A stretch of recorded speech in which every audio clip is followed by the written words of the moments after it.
Hello students, good morning to all of you. है ना, physics का लेक्चर नंबर 4 है। वेक्टर की बात चल रही है बेटा। वेक्टर में आज अपन सीखेंगे कंपोनेंट ऑफ वेक्टर, या इसको बोल देते हैं resolution of vector. Resolution of vector. इस फिजिक्स की सीरीज में हम जल्दी से जल्दी छोटे छोटे वीडियो आपको प्रोवाइड कराते हैं, जिससे कि आपका क्विक रिवीजन हो जाए, है ना। तो हमने कल प्रोडक्ट, पिछली क्लास में हमने प्रोडक्ट के बारे में जाना था, क्रॉस प्रोडक्ट और डॉट प्रोडक्ट, है ना। हमने आपको एक क्वेश्चन भी दिया था, मे भी आपने किया होगा। अगर प्रॉब्लम आ रही है तो आप कमेंट में मेंशन करके बताएं। अभी रिजोल्यूशन ऑफ वेक्टर की बात करते हैं। ये क्या है, मान लो कोई पोजीशन वेक्टर है x और ये है y, और ये पोजीशन वेक्टर है OP वेक्टर, जिसकी r वेक्टर का मैग्नीट्यूड है।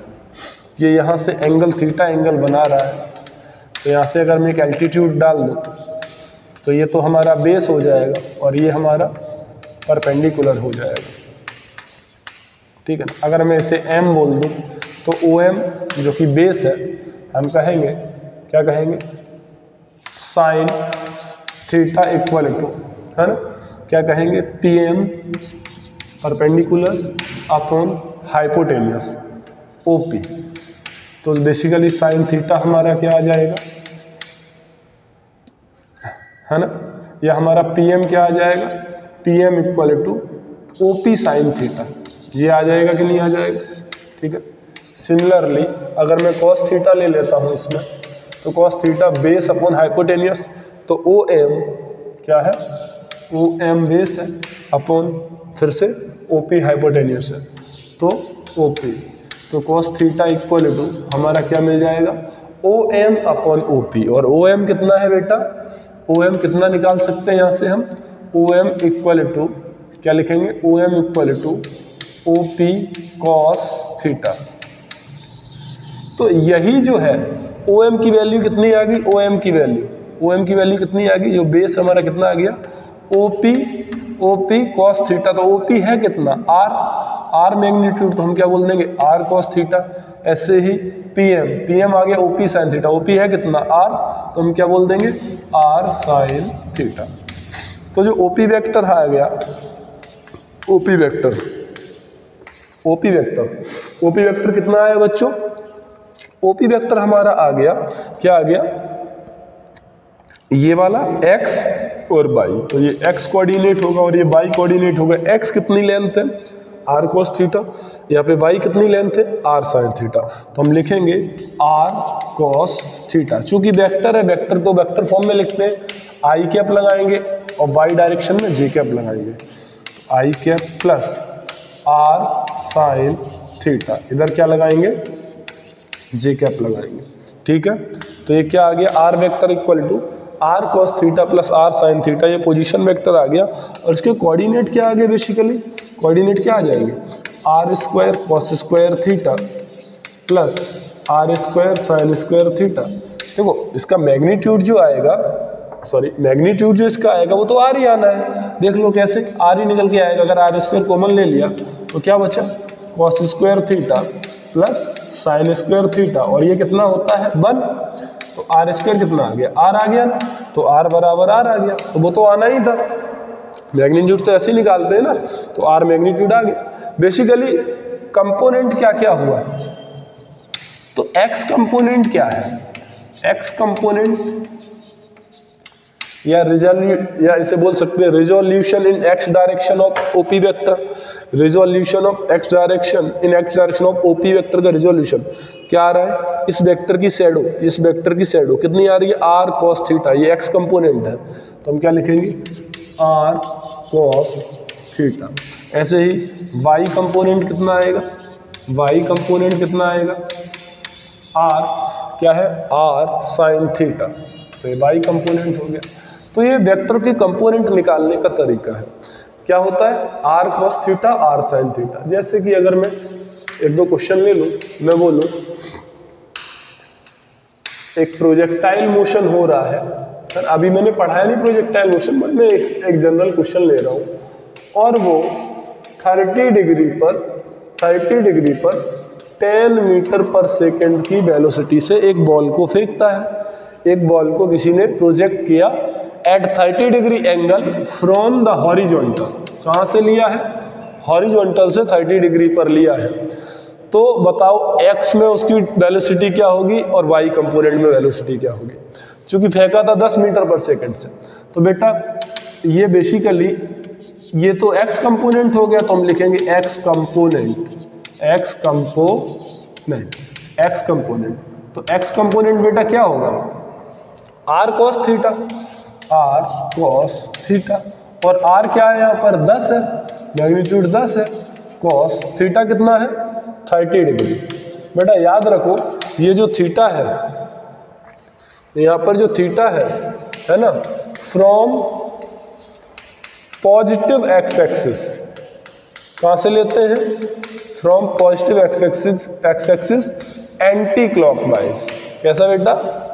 एंटी क्लॉकवाइज मतलब क्लॉक तो ऐसे घूमती है, एंटी क्लॉकवाइज इधर से ऐसा, ठीक है ना, ऐसे एंटी क्लॉकवाइज। तो ऐसे ही लेना है। तो देखो एंटी क्लॉकवाइज ही है और पॉजिटिव एक्स एक्सिस से है, ये पॉजिटिव एक्सिस है और ये माइनस एक्सिस से एक्स एक्सिस है। तो बेटा जो x कंपोनेंट आ गया वो क्या आ गया? 10 इंटू कॉस 30 होता है, बिल्कुल सही, √3/2 सही। तो ये हो जाएगा 5√3। ओके। ऐसे ही बाई कंपोनेंट क्या होगा? r sin theta. क्या होगा? r sin theta. और r कितना है बोलो बेटा? r कितना है? r है 10 इंटू साइन कितना हो जाएगा बोलो? 30 डिग्री। तो हो जाएगा 10 इंटू साइन 30 1/2 तो 5, ठीक है ना। तो अगर मैं बोलूँ ये O और ये P पॉइंट, तो OP वेक्टर अगर मैं बोलूँ या फिर वेलोसिटी वेक्टर बोल दूँ, क्या बोल दूँ? चूंकि वेलोसिटी की बात हो रही, वेलोसिटी वेक्टर क्या बोलूँगा? x i cap plus y j cap. x component i cap के साथ, y component j cap i cap क्यों? होगी वेक्टर लगा दिया, तो वेक्टर में तो i j लिखने पड़ते हैं। x कंपोनेंट कितना है? 5√3, तो 5√3 i cap plus y component कितना है? 5 j कैप। बात समझ में आ गई? बोलो 5√3 i cap plus 5√3 j cap, ठीक है। तो ये हमारा क्या आ गया? कंपोनेंट आ गया। एक दो क्वेश्चन और ले लेते हैं, इसको नोट कर लेना, ठीक है। आगे बढ़ते हैं। रिजोल्यूशन ऑफ वेक्टर जो अपन सीख रहे हैं,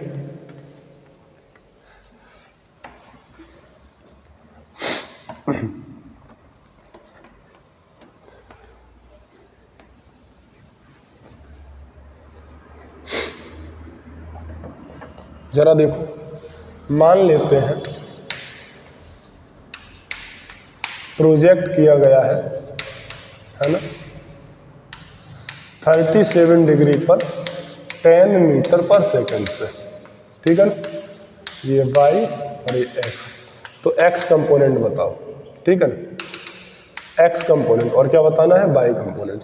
अब मैं एक चीज बोल रहा हूँ, पहले तो आप इन चीजों को याद रखो। साइन 37 कितना होता है? 3/5। कॉस 37 कितना होता है? 4/5। tan 37 कितना होता है? 3/4। tan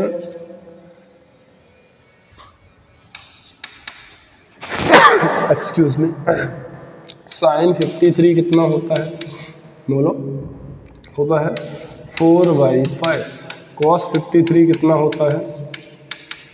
3/5। ऐसे ही tan 53 क्या हो जाएगा? साइन अपॉन कॉस, तो 4/3 हो जाएगा, 4/3, ठीक है। इन वैल्यू को याद रखना है। हालांकि इसको याद करने का एक तरीका है, लोग बताते हैं ट्रायंगल, पर मैं कहता हूँ आप इनको याद कर लो, ट्रायंगल वेंगल के चक्कर में ना कब पढ़ो। और फिर मैं लिखवा देता हूँ ABC, ये होता है 5, ये होता है 3 और ये होता है 4। इसे क्या लेते हैं? इसे लेते हैं 37। तो साइन 37 3/5, कॉस 37 4/5। ऐसे ही यहाँ ये 37 है, ये 90 है, तो ये 53 अपने आप हो जाएगा। तो अभी ये एंगल ले रहे तो ये बेस होगा, जब ये वाला एंगल लेंगे तो ये वाला बेस होगा। तो यहाँ पर साइन 37 साइन 53 इधर से देखेंगे तो 53 इधर से देखेंगे तो इसके लिए परपेंडिकुलर हो जाएगा ये, तो हो जाएगा 4/5 53 एंगल तो इधर से बन गया ना। हाँ, तो इस वाले ट्रायंगल को याद करके भी वैल्यू याद की जा सकती है। अब मेरी बात सुनो, अब बात क्या सुननी है आपको, आपको ये बात सुननी है कि चलो ये ठीक है, x component r cos theta होता है, एक्स वाई कंपोनेंट ये होता है, पर अपन इससे भी जल्दी कर सकते हैं। कैसे? जहां से एंगल बनता है हम कॉस वहां पर लेते हैं। एक चीज हम बोल रहे हैं, जहां से एंगल, हाँ दोहराओ मेरी बात को, जहां से एंगल बनता है हम कॉस वहां पर लेते हैं। ये नारा लगाओ, लेते हैं, वहां पर लेते हैं, बिल्कुल सही बोल रहे हो, लेते हैं। तो बेटा एंगल यहाँ से बन रहा है तो यहाँ पे क्या लेंगे, कॉस लेंगे। मैग्नीट्यूड कितना है 10, तो हम लिखेंगे 10 cos 37। बेटा अगर यहाँ से कॉस बनता तो इधर कॉस लेते और दूसरी साइड साइन ले लेते हैं, तो 10 cos 37, तो बचा कौन, 10 sin 37। 10 sin 37 कितना होता है 3/5, कितना होता है 3/5, 2 जा 10, 2 3 जा 6, तो ये कितना आ जाएगा 6, बाई कंपोनेंट 6 आ गया। ऐसे ही 10 cos 37, cos 37 कितना होता है 4/5, तो कितना आ जाएगा 4 2 जा 8, तो बेसिकली चूंकि वेलोसिटी है तो वेलोसिटी वेक्टर क्या आ जाएगा एक्स आई कैप प्लस वाई कंपोनेंट जे कैप। तो एक्स का क्या है 8i कैप और वाई कंपोनेंट कितना है 6j कैप। जब इसका मैग्नीट्यूड निकालोगे तो अगर अपन ने सही लिखा है तो 10 आना चाहिए, तो 8 का स्क्वायर 8 का स्क्वायर 64 प्लस 6 का स्क्वायर 36, 64 36 100, और 100 का अंडर रूट से बाहर निकलेगा कितना आएगा 10 आएगा। बात समझ में आ रही कि नहीं आ रही? हाँ ठीक है, एक क्वेश्चन और लेते हैं। मान लेते हैं अब की बार ये वाला 37 दे दिया, कौन सा, और वही फिर से दे दिया 10 मीटर पर सेकंड। तो हमने बोला था जहां से एंगल बनता है हम कॉस वहां पर लेते हैं, तो यहाँ एंगल बन रहा है तो कॉस कहाँ लोगे, यहाँ लोगे कि यहाँ लोगे, अरे यहाँ लेंगे ना। कॉस कहाँ लोगे, यहाँ लोगे कि यहाँ लोगे, जहां से एंगल बनता है, यहाँ से बाई एक्सिस से बन रहा है तो बाई पे लेंगे। तो हम क्या लिखेंगे 10 cos 37, तो दूसरी साइड क्या ले लेंगे 10 sin 37। 10 cos 37 की वैल्यू अभी निकाली है, कितनी है 8, और 10 sin 37 की वैल्यू अभी निकाली है 6। तो वेलोसिटी वेक्टर क्या आ जाएगा, बस बदल जाएगा 6i cap plus 8j cap. क्यों बदल गया, क्योंकि एंगल बदल दिया।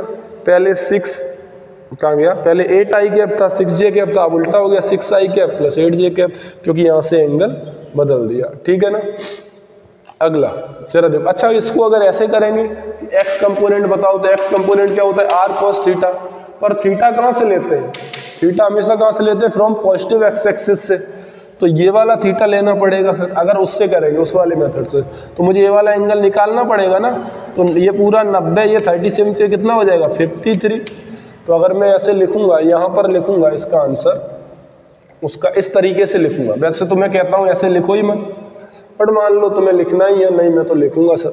तो एक्स कंपोनेंट अगर आपको लिखना है तो एक्स कंपोनेंट क्या हो जाएगा, आर कितना है 10 cos 53 लेंगे कि 37, 53, क्योंकि इस वाले फॉर्मूले में थीटा कहाँ से लेते हैं फ्रॉम हॉरिजॉन्टल से, तो 53, और 10 cos 53 कितना होता है 53 53 53 53 3/5, तो 10 × 3/5, तो कितना आ जाएगा 5 2 जा 10 6। तो x कंपोनेंट कितना आ गया 6 आ गया कि नहीं आ गया, देखो वही आ रहा है। तो आप इससे करो या उससे करो, उससे में आपको याद रखना है एंगल नीचे से लेना है प्लस एक्सेस से, और यहाँ पे तुम्हें कुछ याद नहीं रखना है, यहाँ से तो बस एक नारा याद रखना है, जहाँ से एंगल बनता है हम कॉस वहाँ पर लेते हैं, वहाँ पे कॉस ले लो। तो मेरे ख्याल से वो ज़्यादा तुम्हें अच्छा लगेगा, ठीक है ना, और लगना भी वही चाहिए। अगर मैं एक बात और बोलूँ, अगला 1 2 3 है ना, ये फर्स्ट प्रॉब्लम, ये सेकंड प्रॉब्लम, और ये अपन क्या कर रहे हैं बस रिजोल्यूशन कर रहे हैं, कंपोनेंट कर रहे हैं और कुछ नहीं कर रहे हैं। ये बाई है, ये एक्स है, ठीक है ना। क्या कर रहे हैं, मान लेते हैं ये 20 मीटर पर सेकंड है, कितना, और यहाँ से एंगल फिर से कितना है 37 है। तो यहाँ पर के जहाँ से एंगल बनता है हम वहाँ पे क्या लेते हैं कॉस, तो हम लिखेंगे 20 cos 37 और यहाँ पे क्या लिखेंगे 20 sin 37। 20 sin 37 कितना होता है 3/5, 5 4 जा 20 तो कितना आ जाएगा 4 3 जा 12 आ जाएगा। ये आ जाएगा 20 इंटू cos 37, जहाँ से एंगल बनता है हम cos वहाँ पर लेते हैं तो हमने cos लिया ना यहाँ पर, ठीक है। तो cos 37 कहाँ लिखा, ये लिखा 4/5, तो ये 4/5, 4 से 4 कितने 5 बार, कितने 4 बार, तो ये कितना आ गया 4 4 जा 16, तो ये वाला कितना आ गया 16, तो ये 16 हो गया। तो वेलोसिटी वेक्टर कितना आ जाएगा 12i कैप प्लस 16 जे कैप आएगा कि नहीं आएगा। देखो यहाँ पर आ रहा था 6 और 8, पहले यहाँ पर कितना था 10 था, अब वहाँ पर कितना आ गया 20, तो 6 से कितना हो गया 12 और 8 से कितना हो गया 16। इसका मतलब अगर मैं इसके मैग्नीट्यूड को बढ़ा दिया तो ये भी मैग्नीट्यूड रिस्पेक्टिवली बढ़ जाता है। समझ में आ गई बात। जैसे कि इसका मतलब सर ये तो बढ़िया बात होगी कि 30 मीटर पर सेकेंड है ना, और यहाँ पे 37 डिग्री पे एंगल ले लिया जाए, ये x है और ये y है। तो बेटा 10 पर कितना मिल रहा था, y कंपोनेंट कहाँ गया, 10 पर मिल रहा था क्या 8 है ना, 10 पर 8y मिल रहा था और x 6 मिल रहा था।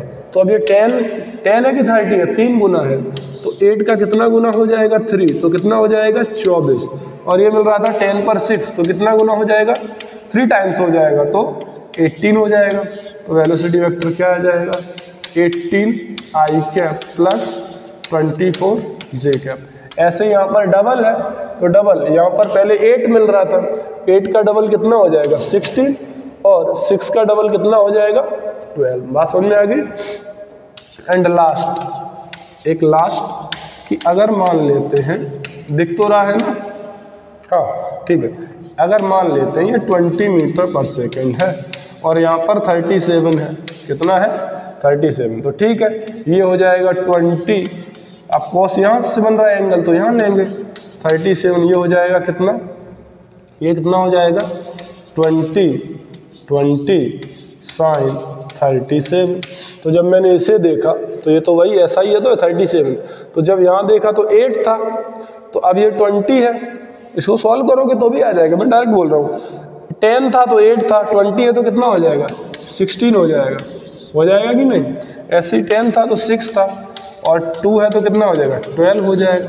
तो इसका वेलोसिटी वेक्टर कितना आ जाएगा, बोलो 16i कैप प्लस 12 जे कैप, ये हो जाता है। बात समझ में आ गई, बोलो हाँ, कुछ नहीं करना है ना। और अगर ऐसे तुम्हें नहीं करना है तो आप तो 20 cos 37 की वैल्यू रख दो ना यार, आप ऐसे निकाल दो, cos 37 की वैल्यू रख दो उसमें। अच्छा ठीक है, अब एक लास्ट टॉपिक बचता है वेक्टर में, एक लॉ ऑफ पॉलीगन है और एक है पैरेललोग्राम लॉ। मैंने पैरेललोग्राम लॉ के बारे में आपको शायद नहीं बताया है ना, भूल गया हूँ मैं, तो अब वो बता देता हूँ मैं क्या होता है इधर। उसके बाद अपन एक लेक्चर और लेंगे जिसमें प्रैक्टिस लेंगे है ना, नंबर ऑफ क्वेश्चन कराएंगे, 10-15 क्वेश्चन ले लेंगे लॉ के, ठीक है। अब मैं क्या कह रहा हूँ, कोई ये ए वेक्टर है, ट्रायंगल्स लॉ कैसा होता है, यही तो होता है ट्रायंगल्स लॉ, किसी वेक्टर के हेड पर दूसरे वेक्टर का टेल टपका दो है ना। एक वेक्टर ए था और ये वेक्टर क्या था बी था, तो एक किसी वेक्टर ए के हेड पर, इसे हेड बोलते हैं और इसे टेल बोलते हैं, तो इसको टेल टपका दो मतलब मिला दो, और हेड टेल को इनको इनिशियल फाइनल को मिला दो, ए के टेल को बी के हेड को मिला दो, तो ये वाला वेक्टर मुझे क्या मिलता है a vector plus b vector resultant vector. बेटा ऐसे ही पैरेललोग्राम क्या कहता है, ये वेक्टर को हम शिफ्ट कर सकते हैं। पैरेललोग्राम लॉ कुछ ऐसे बनता है कि आप एक चीज समझो, कोई वेक्टर अगर ऐसा है तो इस वेक्टर को बिना मैग्नीट्यूड डायरेक्शन चेंज किए आप स्पेस में ऊपर नीचे हिला सकते हैं, ठीक है ना। इसको यहाँ शिफ्ट कर सकते हैं, इसको कहाँ ऊपर शिफ्ट कर सकते हैं। तो vector can be shifted in space without change the direction and magnitude, बिना मैग्नीट्यूड डायरेक्शन चेंज किए वेक्टर को हम स्पेस में शिफ्ट कर सकते हैं। तो इस वेक्टर को मैंने यूं उठाया और यहाँ चिपका दिया, तो कैसा चिपक गया, ये ऐसा चिपक जाएगा कि नहीं चिपक जाएगा, चिपक गया। ऐसे इसको यूं उठाया और ऐसे चिपका दिया, ठीक है ना। तो देखो ये वाला भी बी वेक्टर है, ये ए वेक्टर है, तो ये वाला भी ए वेक्टर है, ये इसके पैरेलल है ये इसके पैरेलल है, तो ये कौन सा है? पैरेललोग्राम ही तो लॉ है। पैरेललोग्राम लॉ कुछ नहीं होता है, ट्रायंगल्स लॉ से ही आता है पैरेललोग्राम लॉ। बस वेक्टर को शिफ्ट कर देते हैं तो पैरेललोग्राम का जो डायगोनल होता है, पैरेललोग्राम का जो डायगोनल होता है वो दो वेक्टरों का क्या होता है? सम होता है, ठीक है ना, एडिशन होता है। तो पैरेललोग्राम लॉ में क्या करते हैं, अब इसको कैसे लिखेंगे? इसको ऐसे, ये कौन सा है? ये कौन सा? बी वेक्टर है, तो इसको अगर खोलें तो इसे कैसे लिख सकते हैं? ये तो ए वेक्टर था और ये जो वेक्टर था, या फिर बोल सकते हैं हाँ थोड़ा, ये जो वेक्टर था या ये जो वेक्टर था, है ना, ये वाला, ये बी वेक्टर था, तो ये क्या है? थीटा है। तो इसका जो रिजल्टेंट वेक्टर आएगा इसके डायगोनल से जाता है, तो रिजल्टेंट वेक्टर क्या हो जाएगा? A vector plus b vector. देखो मैं रिवीजन करवा रहा हूँ, ठीक है ना, और ऐसा नहीं कि रिवीजन ही करवा रहा हूँ, जितना भी बता रहा हूँ वो बहुत इंपॉर्टेंट है पर कम टाइम में है। तो आप वीडियो को ध्यान से देखोगे ना, कंसंट्रेट होके, तो बहुत ही इफेक्टिव रहने वाला ये वीडियो, है ना। 3 लेक्चर 4 लेक्चर में अगर वेक्टर खत्म हो रहा है तो ये बहुत बड़ी बात है, वो भी 10-15 मिनट के वीडियो में, है ना, समझने वाली बात है, ठीक है। तो resultant vector a vector plus b vector आ गया, इसे कहते हैं पैरेललोग्राम लॉ। और इसका रिजल्टेंट का फॉर्मूला सेम रहता है, √a² plus b² plus 2ab cos theta. एक चीज और होती है law of polygon. Law of polygon, polygon का मतलब होता है ऐसे जिसमें 2 या 3 से ज्यादा साइड हो, 3 से ज्यादा साइड हो, ठीक है। जैसे मान लो ये ए वेक्टर है और ये वेक्टर कैसा है? बी वेक्टर है, ये वेक्टर सी वेक्टर है, ये वेक्टर डी वेक्टर है, ये वेक्टर ई वेक्टर है। तो लॉ ऑफ पॉलीगन क्या कहता है कि इसको अगर मिला दोगे आप तो ये रिजल्टेंट वेक्टर मिलेगा।